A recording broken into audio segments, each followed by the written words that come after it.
Fala galera, beleza? Sejam bem-vindos a mais um vídeo no canal. Primeiramente agradecer aí os 1.200 inscritos, pô, feliz demais, o canal tá crescendo num ritmo bem interessante. E o vídeo de hoje a gente vai falar de dois fundos, o Rect e o Helg. Resolvi juntar os dois num vídeo só que fica mais sucinto, menos vídeo.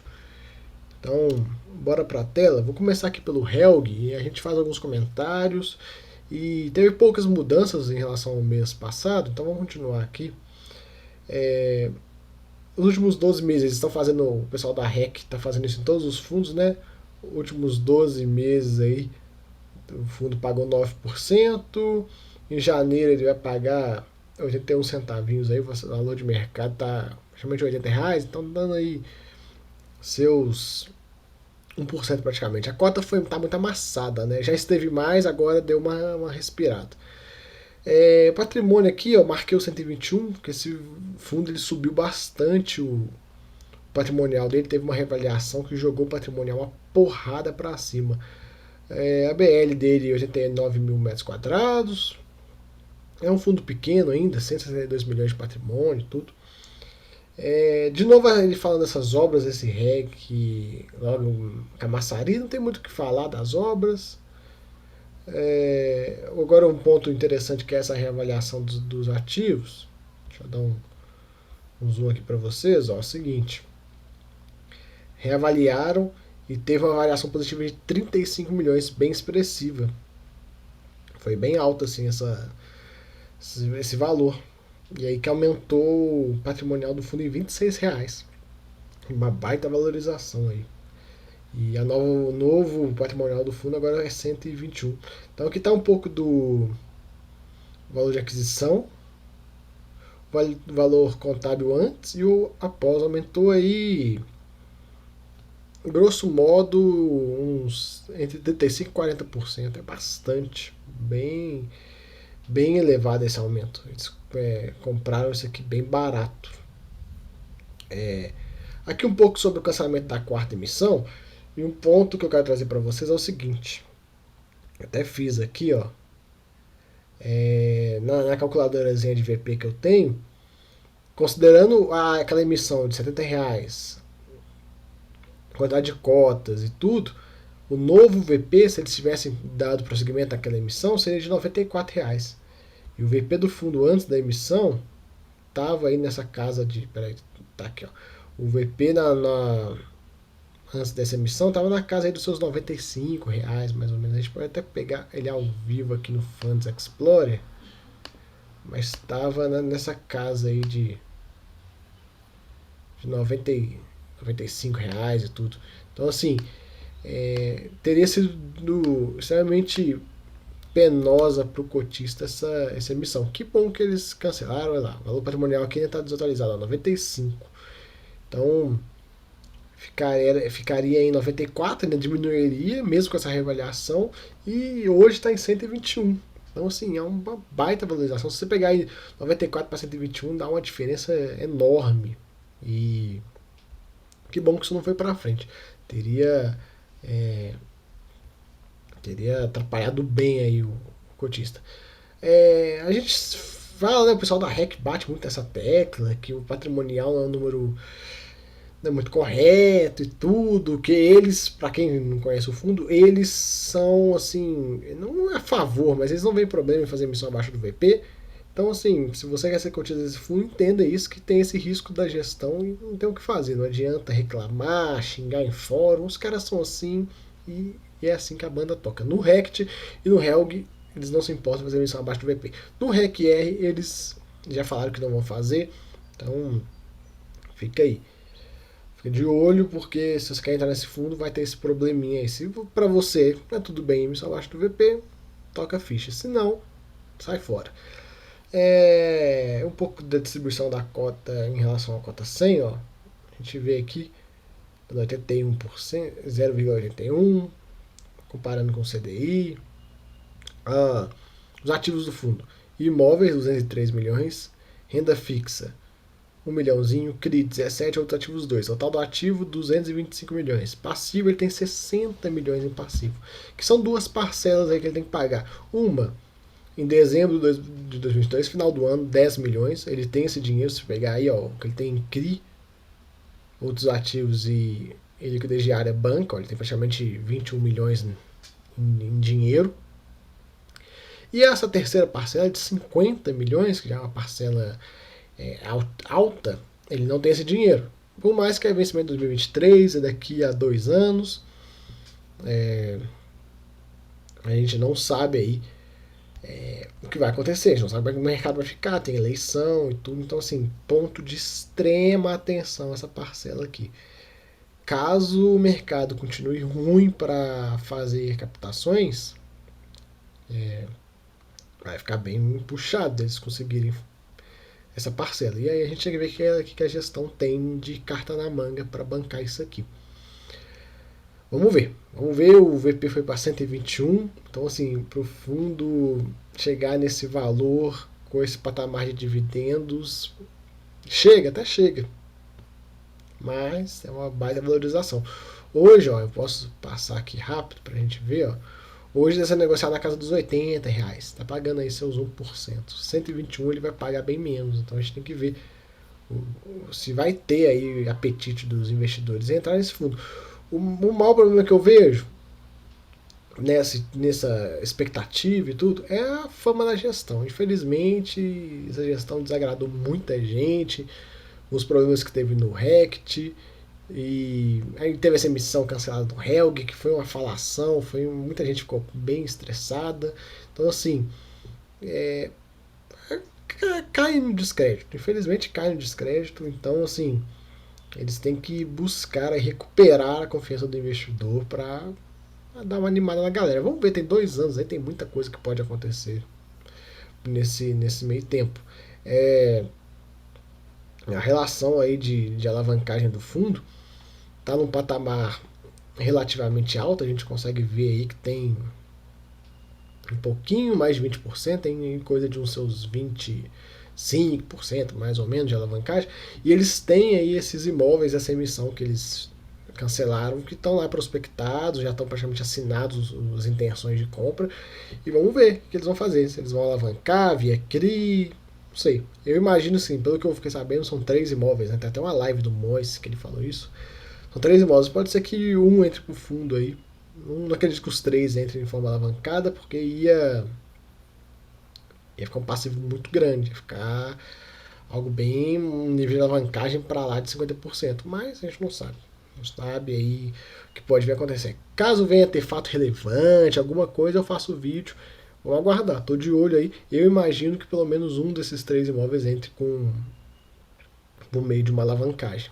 Acredito eu. Vamos ver se vai acontecer ou não.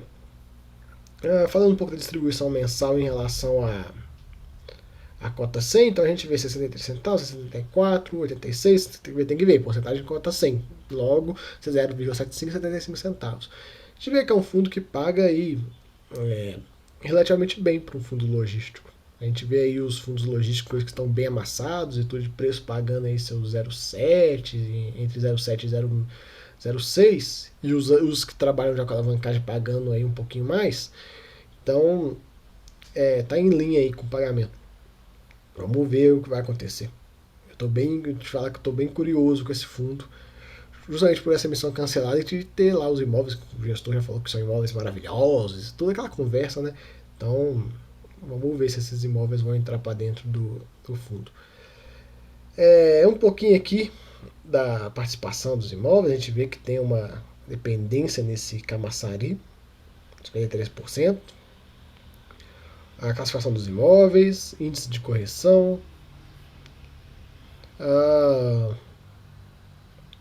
a taxa aqui de ocupação, a gente vê que tem um espacinho de 10% que pode ser ocupado, tanto a financeira quanto a física está igual. Então, assim, tem um potencial desse fundo dar uma respiradinha aí no rendimento, dar mais um golinho. Vamos ver, quem sabe. Os ativos dele aqui, tem ativo em São Paulo, Minas, Bahia e Rio. O principal é o lá de Camaçari. Ele é o que está com essa vacânciazinha. Os valores de aquisição, os cap rates, que são bons cap rates. os locatários e os términos dos contratos. Aqui um CRI que ele tem. Aqui a evolução do patrimônio do fundo, eles gostam de fazer esse gráfico. Não tem RMG, que é bom. Divisão por locatários. Vencimento dos contratos, 2022. Olha a quantidade de contrato que vai vencer em 2022. Então, assim, vocês conseguem entender como é que vai se formando um cenário desafiador? Aqui, ó, a gente vê. Se ele perder inquilinos, como é que a cota vai andar se essa distribuição cair, com toda essa desconfiança e tal. Então, assim, é um fundo que, por mais que seja de logística, eu não considero um fundo defensivo, eu considero um fundo de intermediário para um fundo atacante na sua carteira. Esse fundo não tem nada de defensivo. Por mais que fundos de logística tenham como característica serem fundos defensivos, ele não é o caso desse fundo. Esse fundo tem alguns pontos de atenção bem peculiares aí. Aqui um pouco dos imóveis, eu não vou passar por eles de forma muito extensa. Só aqui a gente vê contrato típico, contrato atípico, contrato típico. Típico, atípico 2023. E é isso, a DRE dele não vou passar. Liquidez aí, volume médio no mês 3 milhões, diária 150 mil, uma liquidez bem baixa, viu? Por isso que tem essas oscilações bravas, assim, liquidez de 150 mil é muito pouco. Então, assim, tem esse problema de liquidez também. O que é um problema no ponto de quem quer entrar, porém, se entra um FOF, um cara grande, ele pega essa cotação de 79 e leva para 100 reais muito fácil. Então, tem os dois lados que a gente tem que analisar, os dois lados da moeda. E é isso, fica aí o relatório dele. Tá aqui as 3 emissões pequenininhas. Eu não entendi muito bem essa última emissão, porque eles fazem, olha lá, emissões de 33, 59, 39, aí eles vieram com uma emissão de mais de 100 milhões, assim, uma paulada. Então eles podiam ter diluído essa emissão, feito 3 emissões, são 3 imóveis, faz 3 emissões e tal, com calma, tranquilidade, elegância, mas não, eles vieram com uma porrada e aí o mercado deu porrada de volta. Então, fazer o que? Acontece. Eu vejo que às vezes um pouco a REC tem alguns erros estratégicos. Na minha visão, investidor, eu vejo que eles têm alguns erros estratégicos aí de timing mesmo. Eles deveriam trabalhar um pouco mais nessas questões. Deixa eu fechar esse cara aqui, pronto. Então eles deveriam focar um pouco mais em escolher o timing melhor para fazer as coisas, né? Mas isso é opinião. Vamos lá pro Rect. Rect não tem muita coisa o que falar.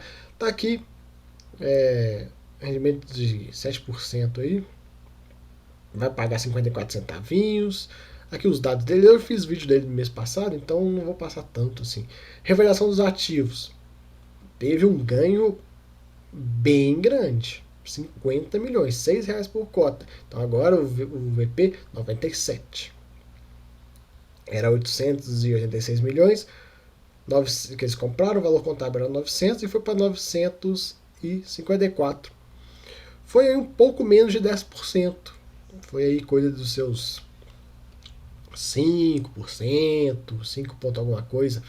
Não foi tão absurdo igual foi no Helg, mas foi um valor considerável. Pô, 50 milhões, aí 6 reais na cota.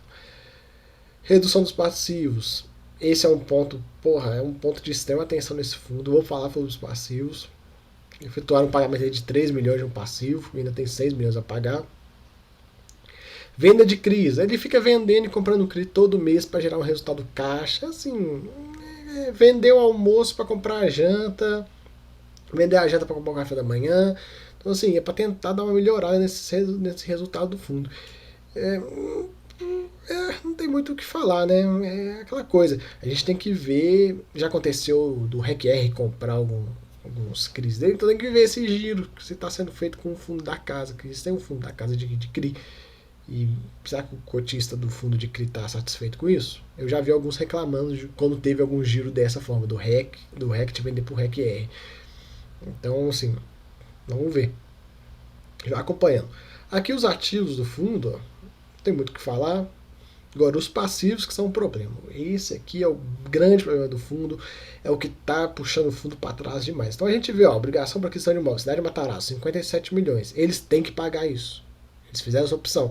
Então eles têm um hedge aqui de 50 milhões em outros ativos, e essa renda fixa, eles vão ter que desfazer esse hedge para comprar a cidade de Matarazzo. A partir do momento que eles desfazerem esse hedge, esse dinheirinho que vem a mais é que essa compra e venda de CRIs vai deixar de existir. Claro, vai ter a receita da cidade de Matarazzo, mas vai deixar de existir. Então a gente tem que ver até que ponto que essa receita da cidade de Matarazzo vai cobrir essa receita que eles estão tendo com esse CRI aí. Então vamos ficar de olho. Opinião minha, eu acho que não foi interessante exercer essa opção. Eu acho que eles deveriam, no caso de ter feito exercido essa opção, vendido logo após. Então, assim, pelo que eu já vi em live do gestor, parece que já teve proposta de 30 mil metros quadrados e eles compraram, se não me engano, por 23. Lá embaixo no relatório fala direitinho. Então, assim, geravam um resultado e botava grana no bolso e tinha uma gordurinha aí para distribuir para os cotistas, que seria interessante. Então tá aqui, ó, os passivos dele. Ó, ano que vem vence esse cara aqui, Canopus, 6 milhões. Eles têm esse dinheiro mesmo desfazendo esse hedge, ó. 49 mais 33 vai dar aí seus 88 mais 17, tem praticamente 100 milhões. Então eles têm aí dinheiro para pagar o Matarazzo e ainda ficar aí com 43 milhões, o que dá para pagar esse cara aqui. E aí, isso aqui são as taxas, a gente vê vários CRIs e a gente tem que ver como é que isso vai evoluir, né? Porque o gestor fez um hedge para segurar um pouco desses CRIs, para não ficar tão grande o impacto financeiro, e o hedge vai ser desfeito, a gente tem que ver o que vai acontecer. Vamos aguardar aí. Lá em Matarazzo acontece em breve aí, lá embaixo vai falar. Então, aqui, em relação à cota 100, foi a cota da IPO, a gente vê, ele veio pagando 72 centavos, 72, 60, 60, 60, 50, 44, 51, 53, 58, 54. Então, assim, desde que rolou a emissão lá, os rendimentos caíram e o fundo ficou nessa situação. Cota amassada e tudo. Eu vou passar pela cotação dele. Que tal o patrimônio? A gente vê que as reavaliações geram valor. Os dividendos por ano, ó, 2020 foi um ano muito bom para ele. Agora o 2019 e 21 nem tanto. 2019 foram só 8 meses, mas se botasse mais 4 aqui não ia chegar nesse patamar de 2020. 2020 foi o grande ano desse fundo aí. Aqui o portfólio dele. Aqui os CRIs que ele tem, que ele fica comprando e vendendo. Passando por imóveis. A taxa de vacância dele, 16%. Já esteve mais de 30%. O gestor fez um trabalho até que legal. Conseguiu reduzir bastante essa taxa. Porém, um ponto que me incomoda nesse fundo é o seguinte: o gestor ele faz locações e tudo, e ele não traz os detalhes nos fatos relevantes, falando como que foi feito, se teve carências, se não teve. Então, assim, isso me incomoda um pouco, porque a gente tem que saber esses números. O gestor ele alega assim, eu tenho que manter isso em segredo por vantagem competitiva, mas pô, todo mundo do mercado sabe, cara. Assim, se a empresa A aluga um espaço no prédio dele e tem um cara que é competidor, certamente o competidor dele aqui tem um contato na empresa A e consegue descobrir. Então, só a gente que é cotista, pessoa física pequena, não consegue descobrir. Agora, o mercado inteiro, que sempre tem um amigo de um amigo de um amigo de um amigo que consegue as informações, consegue. Então, assim, essa conversa de, eu tô protegendo, não sei o que, não cola muito. Acho que cola comigo quando é uma compra, comprar um ativo e tal. Isso não pode falar, mas um contrato de aluguel é muito fácil de descobrir. Então, aqui os edifícios do fundo. Tá aqui o Matarazzo, vamos falar sobre essa questão da opção de compra. Que eles tiveram aí no dia 13 de junho, tiveram uma proposta, o pessoal da proprietária, 25 mil metros quadrados. E aí o fundo tinha que decidir, ou exercia ou não exercia. Se ele não exercesse, ele ia receber um dinheiro pela diferença e ia ficar sem o prédio. Se ele exercesse, ele ia ter que comprar um valor já determinado de 23.500. Legal. Vamos ver aí.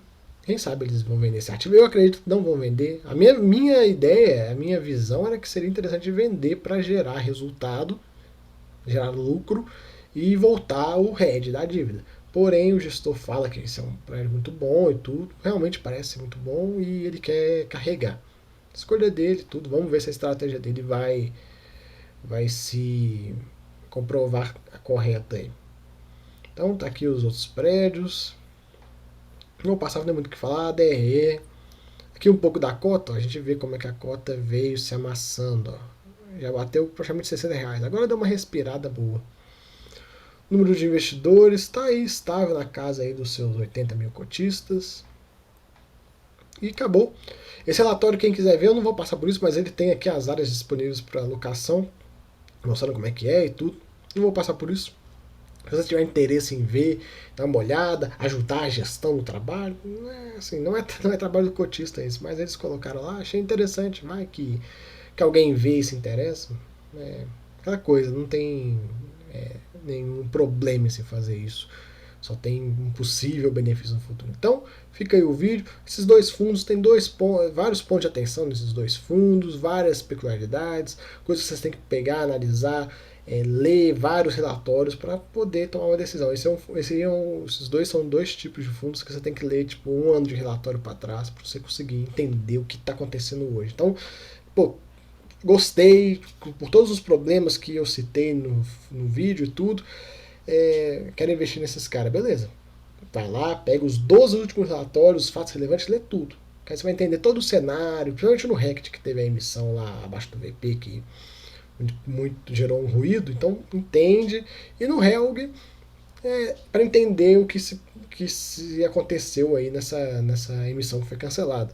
E tentar entender um pouco a cabeça do gestor para ver se você concorda ou não com o que eu falei da questão dos imóveis que podem entrar via alavancagem. Não sei, é apenas uma opinião aí do que eu acho que pode vir a acontecer. Fechou, galera? Fica aí o vídeo.